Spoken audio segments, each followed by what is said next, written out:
cerita asal-usul Monas. Nah, ayo, siapa yang tahu apakah dan bagaimanakah asal-usul Monas? Siapa yang tahu? Anak-anak yang pintar, agar pemahaman anak-anak lebih banyak lagi tentang Monas, Bu Guru akan mengajak melihat video yang telah Bu Guru siapkan. Jangan lupa harus fokus dan konsentrasi. Kita simak video pembelajaran hari ini ya. Apakah kalian tahu apa itu Monas?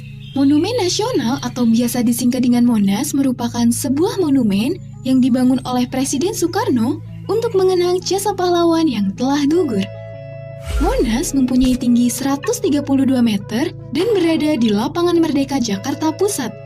Sejarah pembangunan Monas berawal ketika Indonesia mendapatkan pengakuan kemerdekaan dari Belanda pada tanggal 27 Desember 1949. Sejak saat itu, Presiden Soekarno punya cita-cita ingin membangun sebuah monumen nasional agar bangsa Indonesia bisa selalu ingat jasa para pahlawan dalam memperjuangkan kemerdekaan Indonesia. Pada tanggal 17 Agustus 1954, Presiden Soekarno membentuk Komite Nasional, dan setahun kemudian, Komite Nasional mengadakan sayembara mendesain Monas. Dari 51 karya yang dikumpulkan, hanya karya Frederick Silaban yang lolos, di mana karya tersebut sesuai dengan kriteria panitia yang melambangkan jati diri dan sejarah bangsa Indonesia. Selanjutnya, Frederick diminta untuk menemui Presiden Soekarno. Desain Monas yang sudah dirancang ternyata kurang cocok bagi Presiden Soekarno. Lalu, Presiden Soekarno menawarkan desain lain kepada Frederick.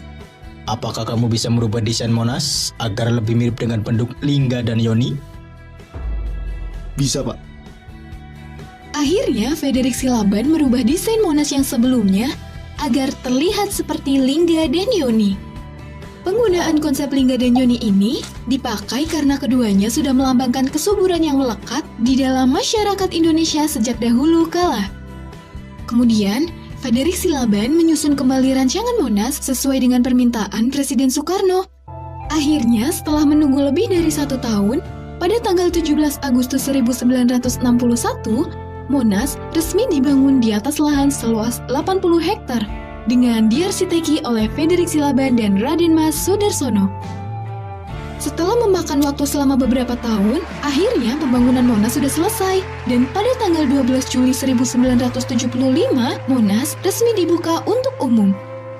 Sejak saat itu, para pengunjung bisa masuk ke Monas sambil menikmati pemandangan kota Jakarta dari atas. Selain itu, para pengunjung juga dapat mengunjungi ruang museum sejarah yang berada di bawah tanah. Di sana terdapat berbagai diorama yang menampilkan sejarah perkembangan bangsa Indonesia dari tahun ke tahun. Nah, setelah anak-anak melihat tayangan video dari Bu Guru, tentunya anak-anak sudah paham tentang buku Monas. Nah, sekarang siapa yang mau bercerita hari ini tentang buku Monas? Iya, pinter.